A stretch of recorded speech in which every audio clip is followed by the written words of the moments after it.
nós vamos estar dando continuidade no nosso curso Fundamental de Teologia. Então, vamos lá. Nós vamos estar dando continuidade falando sobre a vontade secreta de Deus. Então, essa vontade secreta de Deus, ela é mencionada no Salmo 115, verso 3. Nós vemos também que essa vontade, ela aparece em Mateus capítulo 12, verso 50. Então, nós vemos que a vontade, essa vontade, ela está muito perto de nós. E isso está escrito em Deuteronômio capítulo 30, verso 14.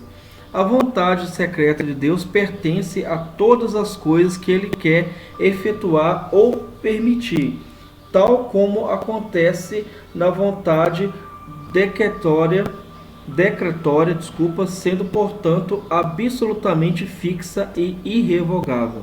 Essa, então, é a vontade secreta de Deus, sendo esta uma vontade absolutamente fixa e irrevogável de Deus.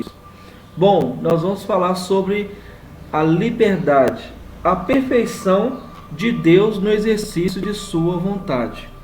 Então, o que é liberdade? É a perfeição de Deus no exercício de sua vontade.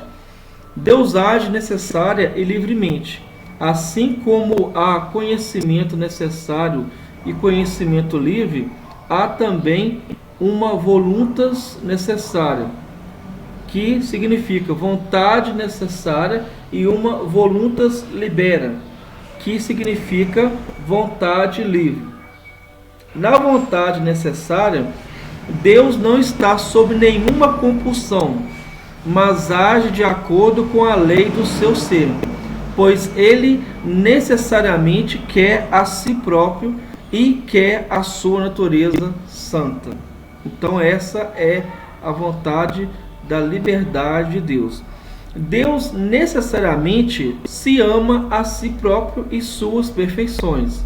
As suas criaturas são objetos de sua vontade livre, pois Deus determina voluntariamente o que e quem Ele criará, e os tempos, lugares e circunstâncias de suas vidas.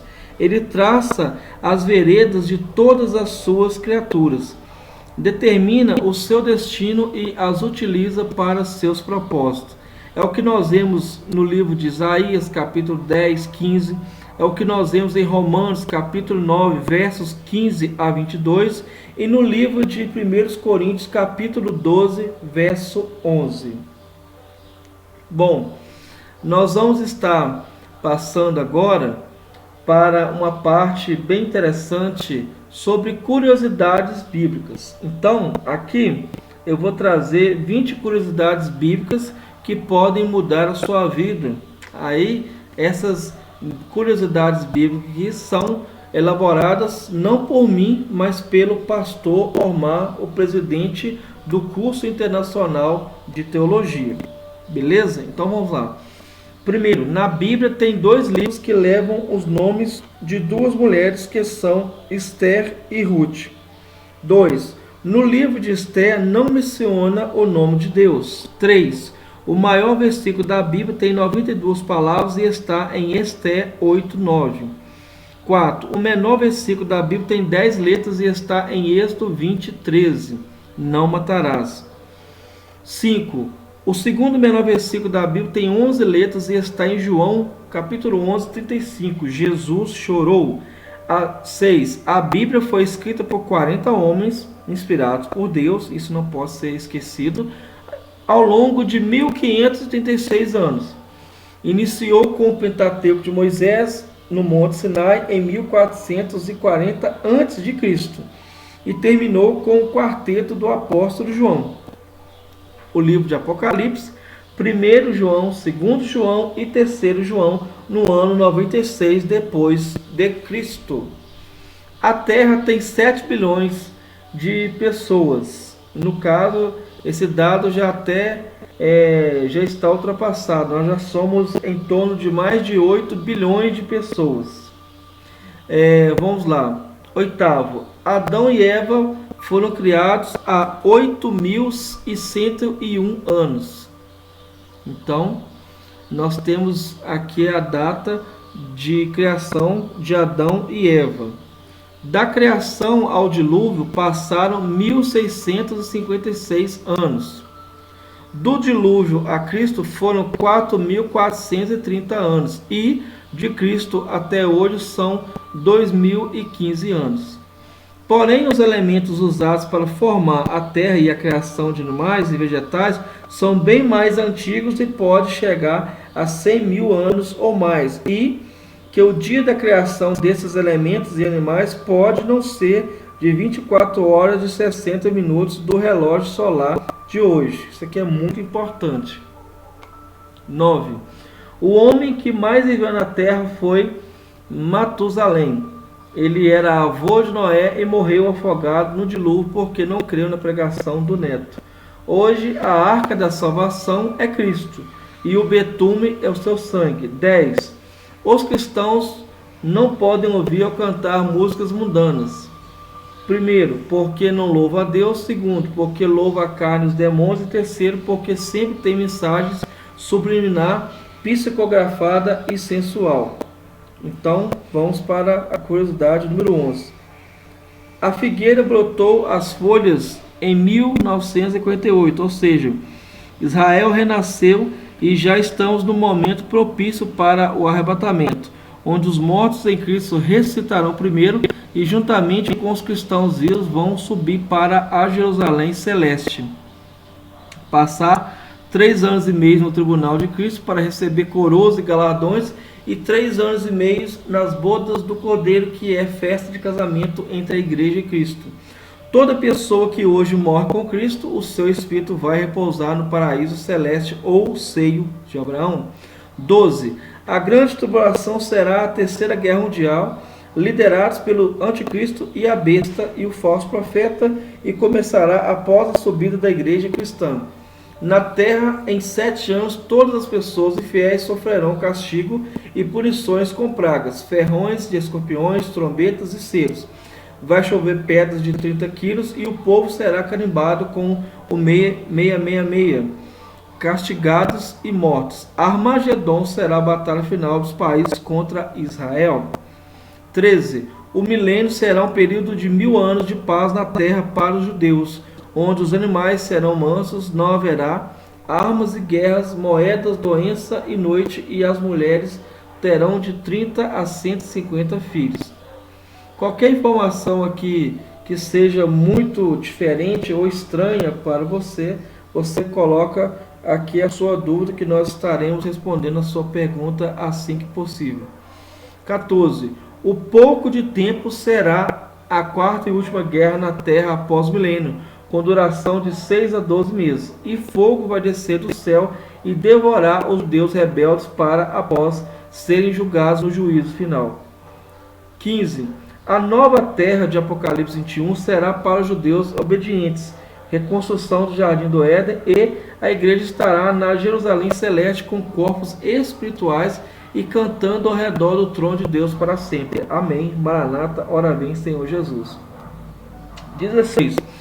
No juízo final do trono branco, todas as pessoas que morrem sem Cristo, os seus espíritos já estão hoje sofrendo no inferno, e serão ressuscitados e receberão corpos imortais, doentes e feios da forma que morreram, e receberão a sentença do castigo eterno, e serão lançados no lago de fogo que arde mais que o inferno. Serão condenados pela obra de não ter crido no Senhor Jesus e na Bíblia, que é a palavra de Deus, não ter se arrependido, confessado e abandonado os pecados, não ter se batizado e não ter frequentado uma igreja. 17. Quem não consegue dominar e eliminar o desejo da carne de prostituir, beber, fumar, dançar e odiar, é porque ainda não tem a salvação e ainda não foi selado pelo Espírito Santo, e ainda não tem o nome escrito no livro da vida no céu. E para ser franco, é porque ainda está possesso e oprimido por demônios. Isso aqui é muito sério, pode parecer algo polêmico, mas uma pessoa que fala que aceitou a Cristo, que está buscando a Deus, se ela verdadeiramente se converteu, ela vai lutar contra todos esses pecados aqui e outros mais, porque esse aqui não são todos os pecados, existem inúmeros pecados que você vai ver na Bíblia. 18.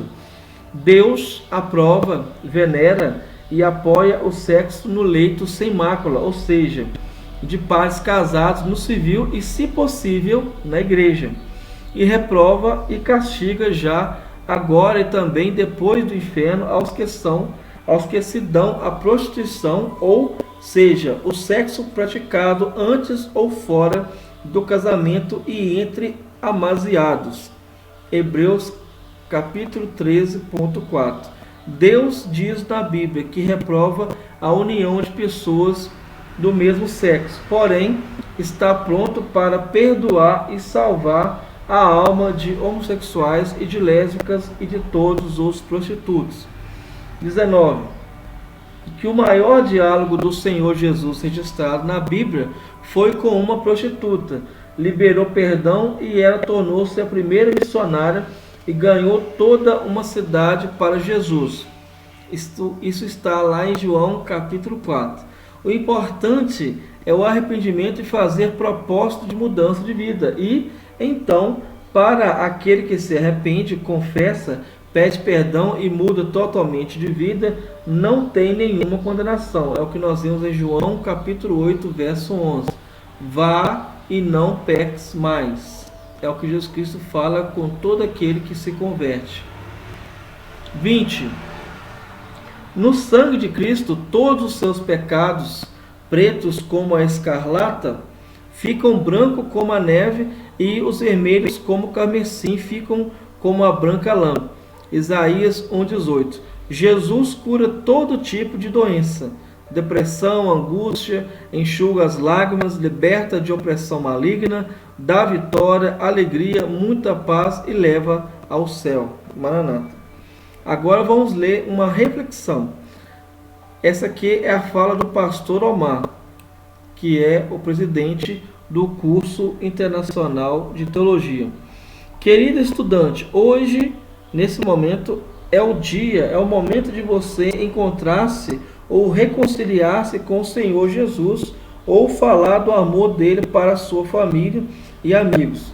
Vem agora para a presença de Deus. O arrebatamento está chegando e amanhã poderá ser tarde demais. E para você que já é cristão, continue firme nas promessas. Perdoe tudo e a todos. Abraços. Tenha um bom dia, uma boa tarde, uma boa noite. Lhe desejo saúde, vida longa e muita sabedoria espiritual. Essa reflexão é do pastor Omar, pastor presidente do curso internacional de teologia. Bom, aqui fala, essas 20 curiosidades foram apenas para descontrair e quebrar a rotina dos estudos. Agora você pode voltar à sequência de estudos normalmente. Muito grato, Deus te abençoe. Então agora nós vamos tratar dos atributos morais de Deus. Isso aqui é muito importante. Nós vamos falar sobre os atributos morais de Deus. O primeiro atributo que nós vamos analisar é o atributo da santidade.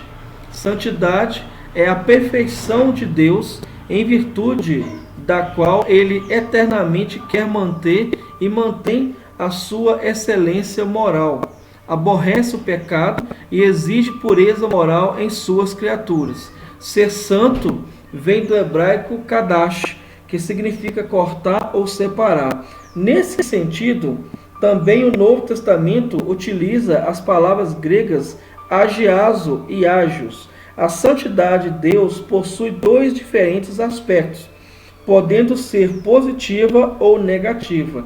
É o que nós vemos no livro de Hebreus, capítulo 1, verso 9. É o que nós vemos também no livro de Romanos, capítulo 12, verso 9. Santidade positiva. O que é essa santidade positiva? A santidade positiva expressa excelência moral de Deus, na qual Ele é absolutamente perfeito, puro e íntegro em sua natureza e seu caráter. É o que nós vemos em 1 João capítulo 1, 5. a santidade positiva é amor ao bem. Então, santidade positiva é amor ao bem. Isso tem que ficar bem gravado. Agora nós vamos ver o que é santidade negativa.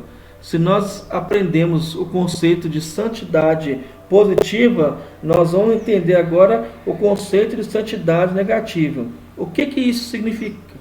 Significa que Deus é inteiramente separado de tudo quanto é mal e de tudo quanto o aborrece. Nós vemos isso no livro de Levítico, capítulo 11, do verso 43 ao verso 45.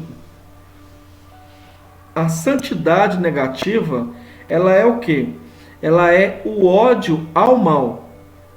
Além de possuir dois aspectos, a santidade de Deus possui também duas maneiras diferentes de manifestar-se. E quais são essas duas maneiras? A primeira é a retidão. O que é retidão? Também chamada de justiça absoluta. É a retidão da natureza divina, em virtude da qual ele é infinitamente reto em si mesmo. Santidade legislativa. Então nós vemos isso no Salmo 145, 17, que fala sobre a retidão de Deus. E temos também o conceito de justiça.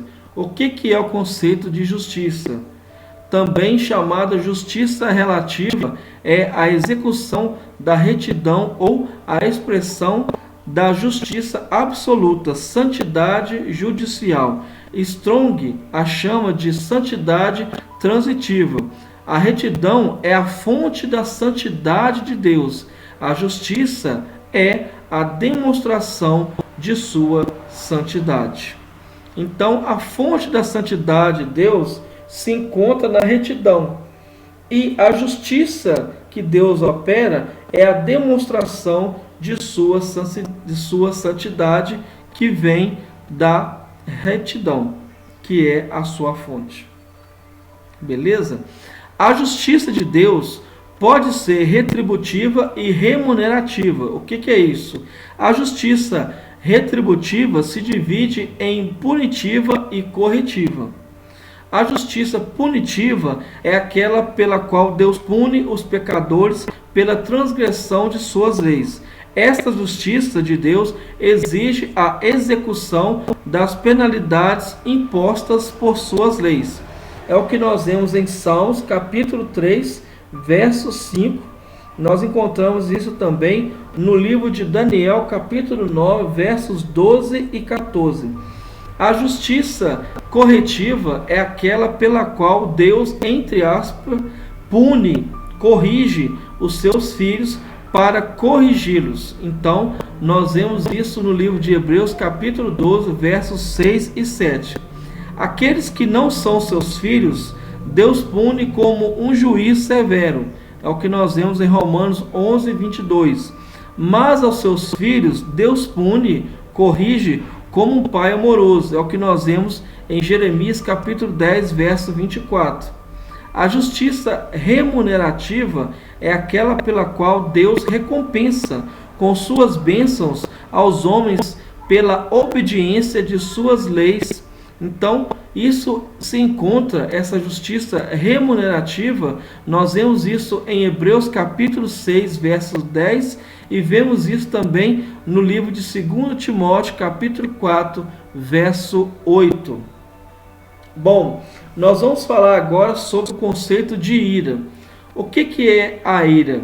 Esta ira deve ser considerada como um aspecto negativo da santidade de Deus, pois em sua ira Deus aborrece o pecado e odeia tudo quanto contraria sua santidade. É o que nós vemos em Deuteronômio capítulo 32, dos versos 39 a 41. Podemos então dizer que a ira é a manifestação da santidade negativa de Deus, que nós vemos lá no livro de Romanos capítulo 1, verso 18.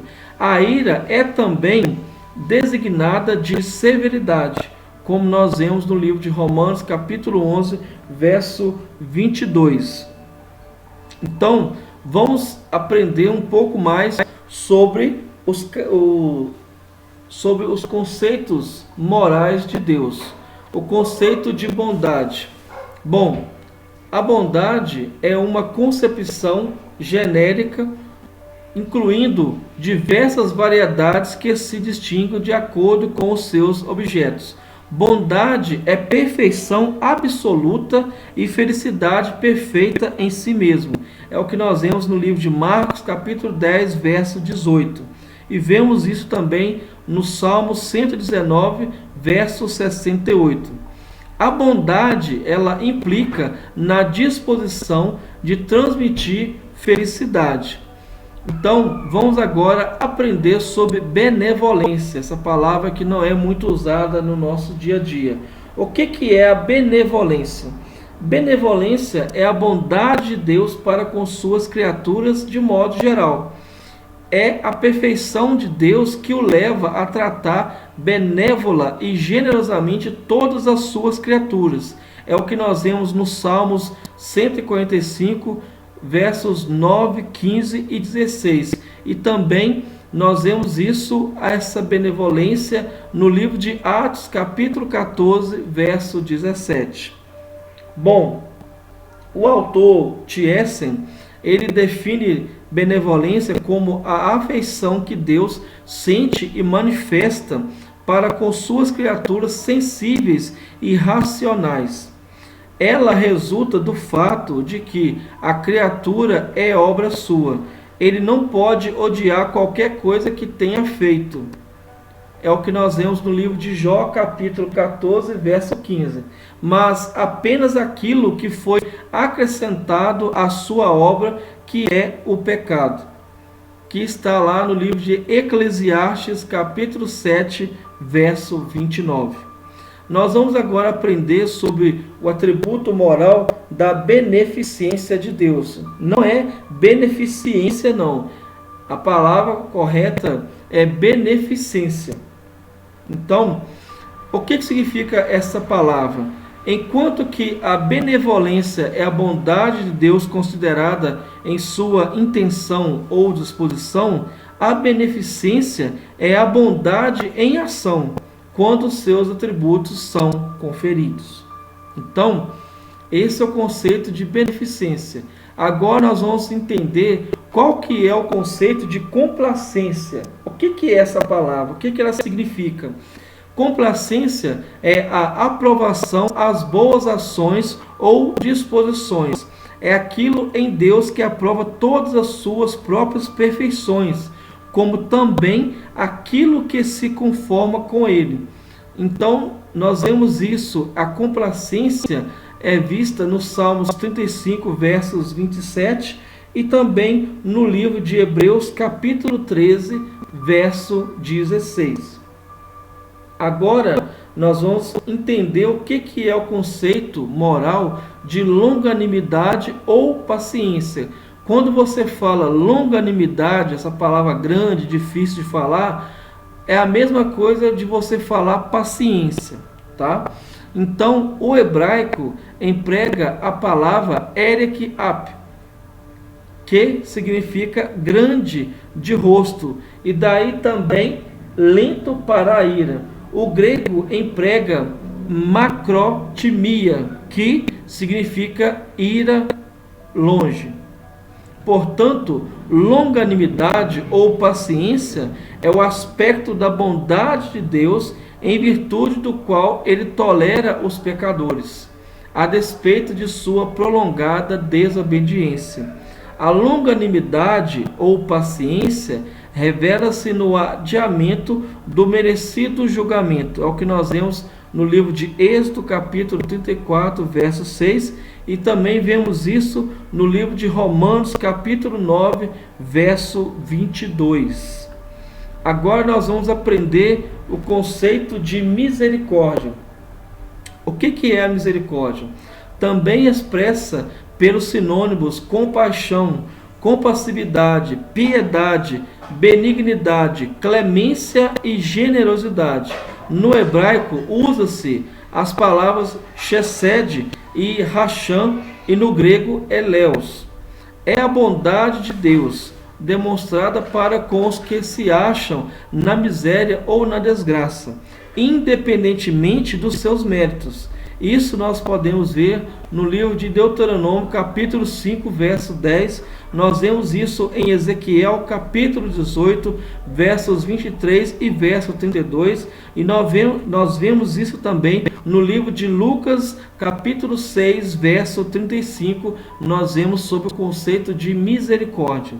Bom, a paciência ou longanimidade difere da misericórdia apenas na consideração formal do objeto, pois a misericórdia considera a criatura como infeliz. A paciência ou longanimidade considera a criatura como criminosa. A misericórdia é diferente. A misericórdia tem pena do ser humano em sua infelicidade. A paciência tolera o pecado que gerou a infelicidade. A paciência difere da misericórdia apenas na consideração formal. Então nós temos que entender que a paciência ela tem uma diferença da misericórdia na sua forma de abordar o pecado humano. Bom, a infelicidade e sofrimento deriva-se de um justo desagrado divino. Portanto, exercer misericórdia é o ato divino de livrar o pecador do sofrimento pelo qual ele justamente e merecidamente deveria passar como consequência do desagrado divino. Isso é muito sério. Graça. Vamos falar sobre o conceito de graça. Esse conceito, de todos os conceitos e atributos que Deus possui, esse é o conceito mais importante para todos nós que somos cristãos. Por quê? Porque hoje nós não vivemos debaixo da lei mosaica em sua plenitude. Nós estamos agora debaixo da graça. E isso não significa que nós não temos regras, não temos princípios. Nós temos os mesmos princípios que Jesus Cristo viveu. A diferença é a mudança realmente das leis que agora estão atuando, que nós temos que seguir na era da graça até a volta gloriosa do Senhor Jesus Cristo. Então, vamos lá. O que é graça? Graça é a bondade de Deus exercida em prol da pessoa indigna. Portanto, graça é o ato divino de conceder ao pecador, à pecadora, toda a bondade de Deus, a qual ele não merece receber. É o que nós vemos no livro de Êxodo, capítulo 33, verso 19. Na misericórdia, Deus suspende o sofrimento merecido. Na graça de Deus, Deus concede bênçãos não merecidas. Isso é muito importante ser entendido. Todo pecador merece ir para o inferno. Assim, Deus exerce a sua misericórdia, livrando o pecador da condenação. Nenhum pecador merece ir para o paraíso. Assim, Deus exerce a sua graça, doando ao pecador o privilégio de ir gratuitamente para o paraíso. Essa diferença entre misericórdia e graça é notada em relação aos anjos que não caíram. Deus nunca exerceu misericórdia para com eles, posto que jamais tiveram necessidade dela, pois não pecaram, nem ficaram debaixo dos efeitos da maldição. Todavia, eles são objetos da livre e soberana graça de Deus, pela qual foram eleitos. É o que nós vemos em 1 Timóteo capítulo 5, verso 21. E preservados eternamente de pecado e colocados em posição de honra. É o que nós vemos no livro de Daniel, capítulo 7, verso 10, e no livro de 1 Pedro, capítulo 3, 22. Agora nós vamos falar sobre o conceito, o atributo do amor, para a gente poder estar finalizando aqui o nosso quinto estudo do nosso curso de Teologia Fundamental. Amor. O que é esse amor, esse atributo tão importante? A perfeição da natureza divina, pela qual ele é continuamente impelido a se comunicar. É, entretanto, não apenas um impulso emocional, mas uma afeição racional e voluntária, sendo fundamentada na verdade e santidade e no exercício da livre escolha. Este amor encontra seus objetos primários nas diversas pessoas da Trindade. Assim, o universo e o homem são desnecessários para o exercício do amor de Deus. Amor é, portanto, a perfeição de Deus, pela qual ele é movido eternamente à sua própria comunicação. Ele ama a si mesmo, suas virtudes, sua obra e seus dons. Bom, eu quero agradecer você por ter participado de mais uma aula desse curso. Nós estamos ficando por aqui, mas nós vamos estar dando continuidade se Deus assim permitir. Deus abençoe sua vida. Até a próxima aula, né? Em nome de Jesus. Amém.